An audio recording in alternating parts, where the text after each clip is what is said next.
ओम शांति। 26 अगस्त 2024 के ईश्वरीय महावाक्य। पहले सुनते हैं मुरली के मुख्य पॉइंट्स। बाबा ने कहा, तुम बच्चों को पवित्र बनाने में मुझे मज़ा आता है।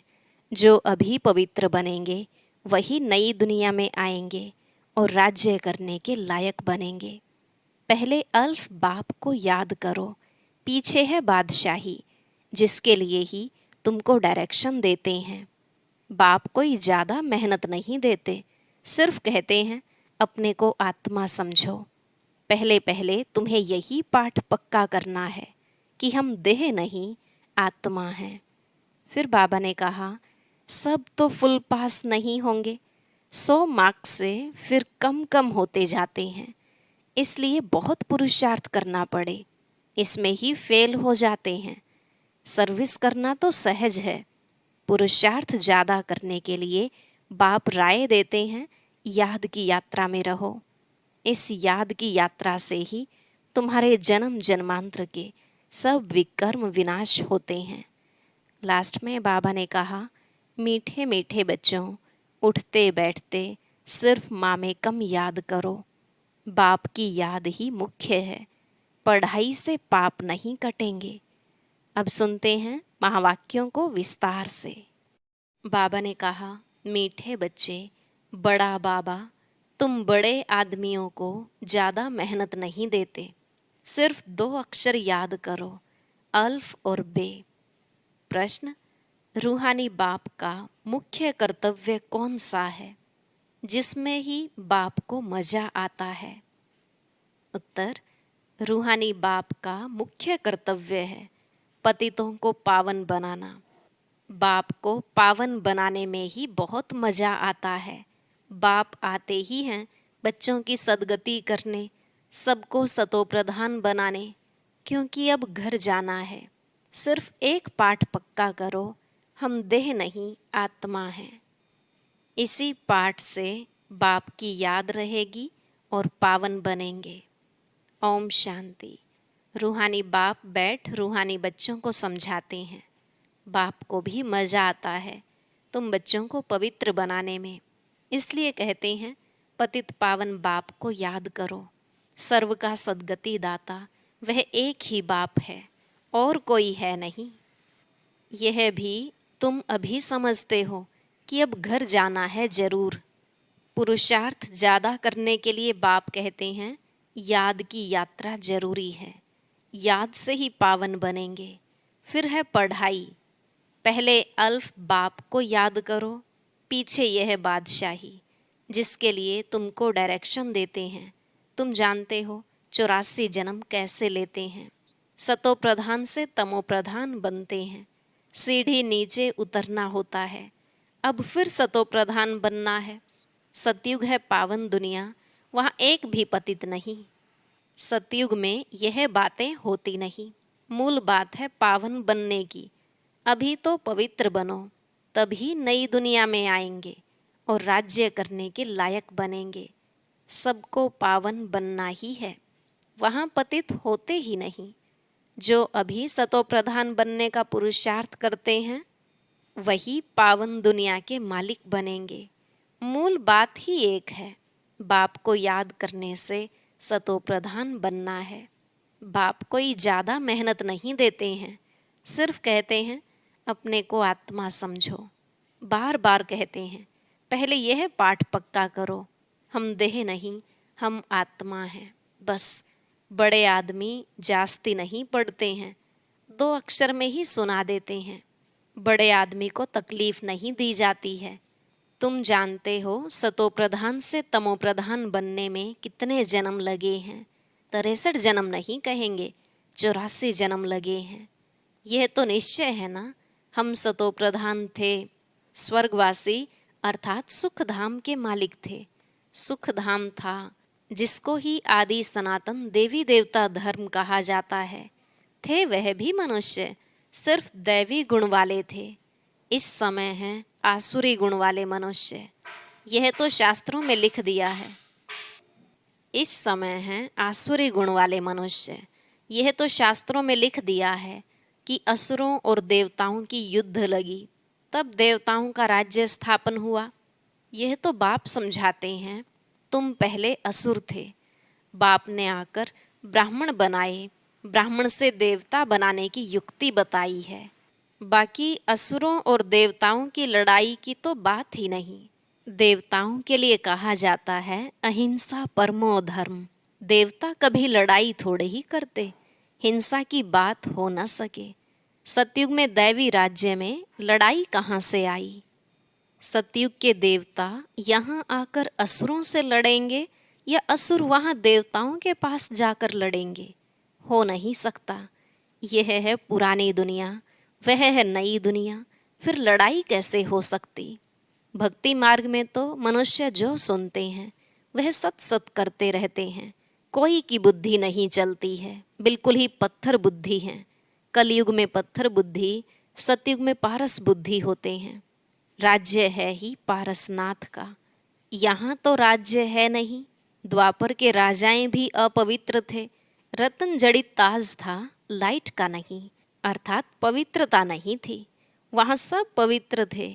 इसका मतलब यह नहीं कि लाइट कोई ऐसे ऊपर खड़ी रहती है, नहीं।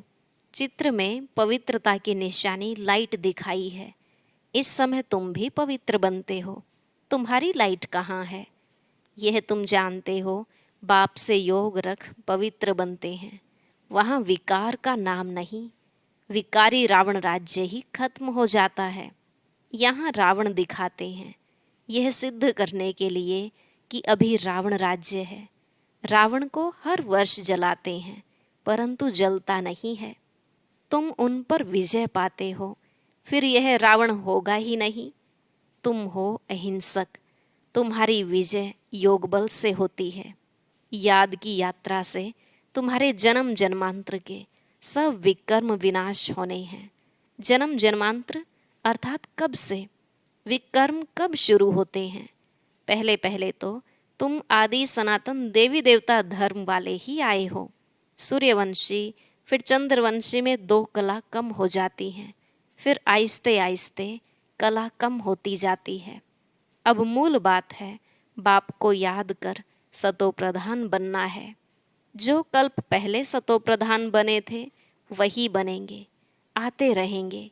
नंबरवार तो होते हैं, फिर ड्रामानुसार जब आएंगे तो भी नंबरवार ऐसे ही आएंगे, आकर जन्म लेंगे। ड्रामा कितना विचित्र बना हुआ है। इसको जानने के लिए भी समझ चाहिए। जैसे तुम नीचे उतरे हो, अब फिर चढ़ना है। नंबरवार ही पास होंगे, फिर नंबरवार नीचे आएंगे। तुम्हारी एम ऑब्जेक्ट है सतो प्रधान बनने की। सब तो फुल पास नहीं होते हैं, 100 मार्क्स से फिर कम कम होते जाते हैं। इसलिए बहुत पुरुषार्थ करना है। इस पुरुषार्थ में ही फेल होते हैं। सर्विस करना तो सहज है। म्यूजियम में तुम किस रीति समझाते हो, उससे हर एक की पढ़ाई का मालूम पड़ जाता है। हेड टीचर देखेगा कि यह ठीक नहीं समझाते हैं तो खुद जाकर समझाएंगे, आकर मदद करेंगे। 1-2 गार्ड रखे जाते हैं जो देखते हैं यह ठीक समझाते हैं।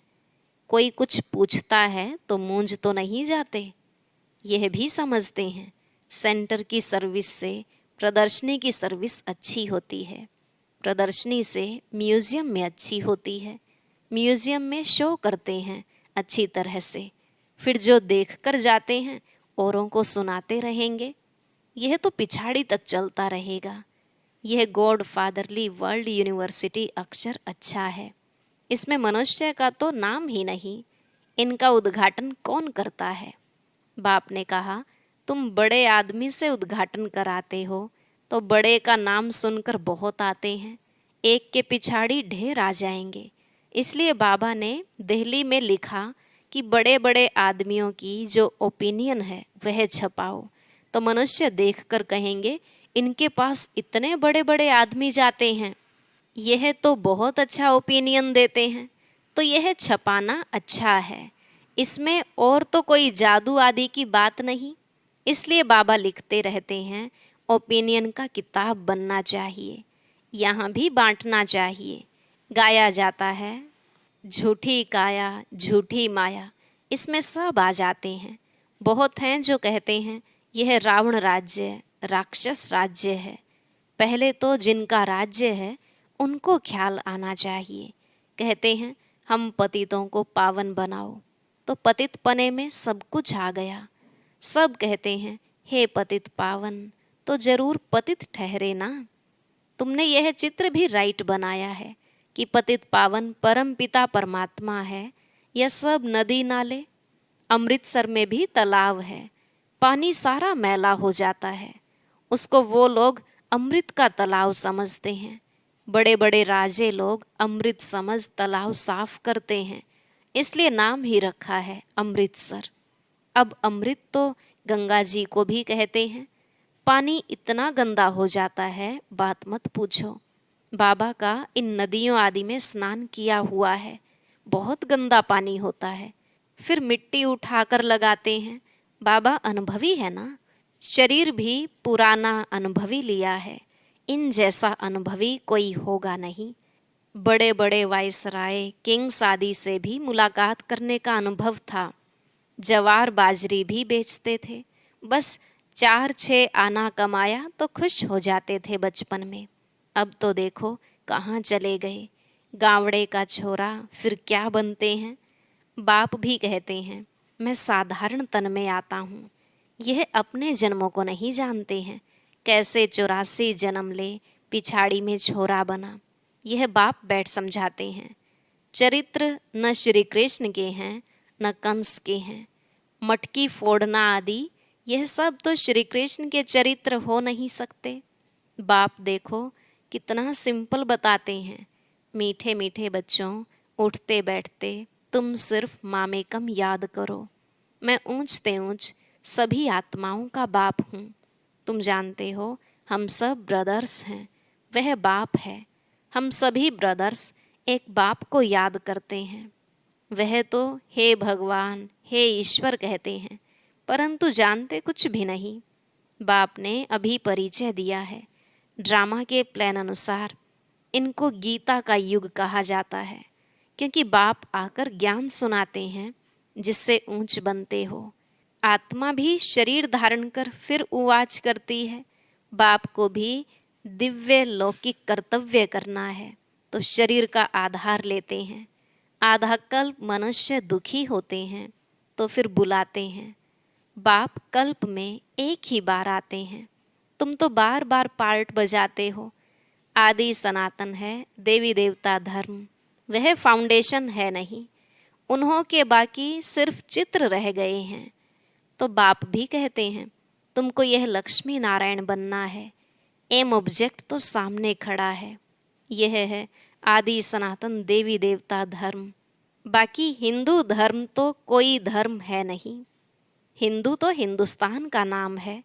जैसे सन्यासी ब्रह्म अर्थात रहने वाले स्थान को भगवान कह देते हैं, वैसे यह फिर रहने के स्थान को अपना धर्म कह देते हैं। आदि सनातन कोई हिंदू धर्म थोड़े ही था। हिंदू तो देवताओं के आगे जाकर उनको नमन करते हैं, महिमा गाते हैं।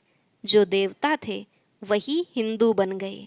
धर्म भ्रष्ट कर्म भ्रष्ट हो गए हैं और सभी धर्म कायम हैं। यह देवता धर्म ही प्रायलोप है। आप ही पूज्य थे, फिर पुजारी बन देवताओं की पूजा करते हैं। कितना समझाना पड़ता है। श्री कृष्ण के लिए भी कितना समझाते हैं। वह स्वर्ग का पहला प्रिंस है, तो 84 जन्म भी उनसे ही शुरू होंगे। बाप कहते हैं बहुत जन्मों के अंत के भी अंत में मैं प्रवेश करता हूँ, तो उसका जरूर हिसाब तो बताएंगे ना।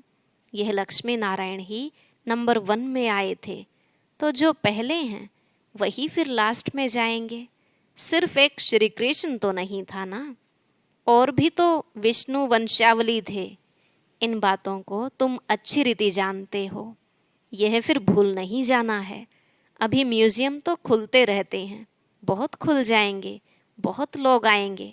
जैसे मंदिर में जाकर माथा टेकते हैं, तुम्हारे पास भी देखते हैं लक्ष्मी नारायण के चित्र हैं, तो भक्त लोग उनके आगे पैसे रख देते हैं। तुम कहते हो यहाँ तो समझने की बात है, पैसे रखने की बात नहीं। अभी तुम शिव के मंदिर में जाओ तो पैसे रखेंगे क्या? तुम जाएंगे समझाने की एम से, क्योंकि तुम इन सब की बायोग्राफी को जानते हो। मंदिर तो बहुत हैं, मुख्य है शिव का मंदिर।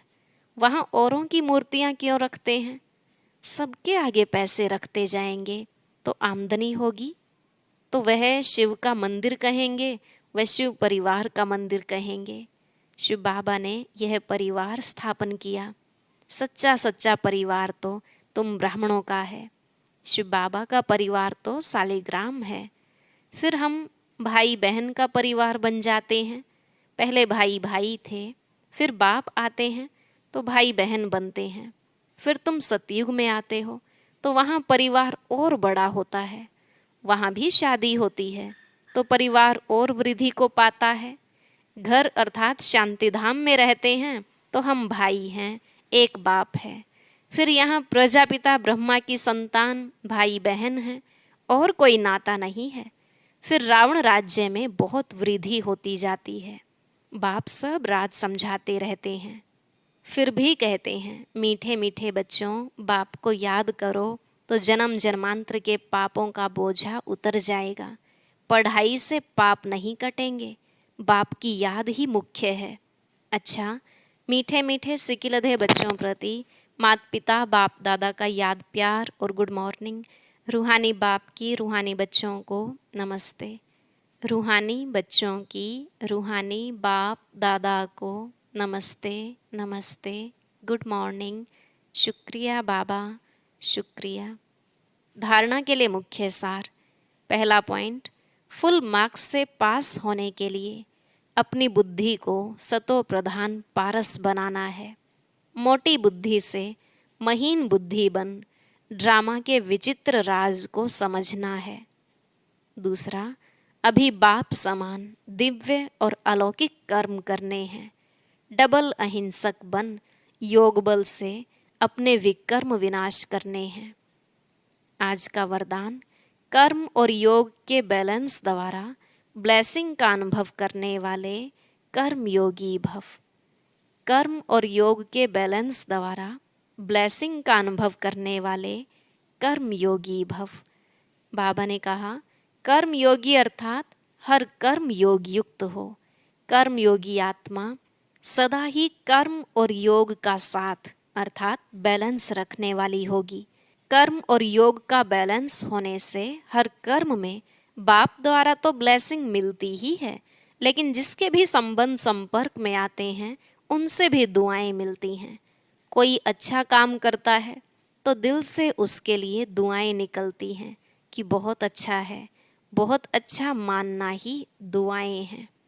स्लोगन, सेकंड में संकल्पों को स्टॉप करने का अभ्यास ही कर्मातीत अवस्था के समीप लाएगा। सेकंड में संकल्पों को स्टॉप करने का अभ्यास ही कर्मातीत अवस्था को समीप लाएगा। अच्छा, ओम शांति। अब सुनते हैं आज की अव्यक्त मुरली। इसके लिए ऊपर दिए गए बॉक्स पर क्लिक करें।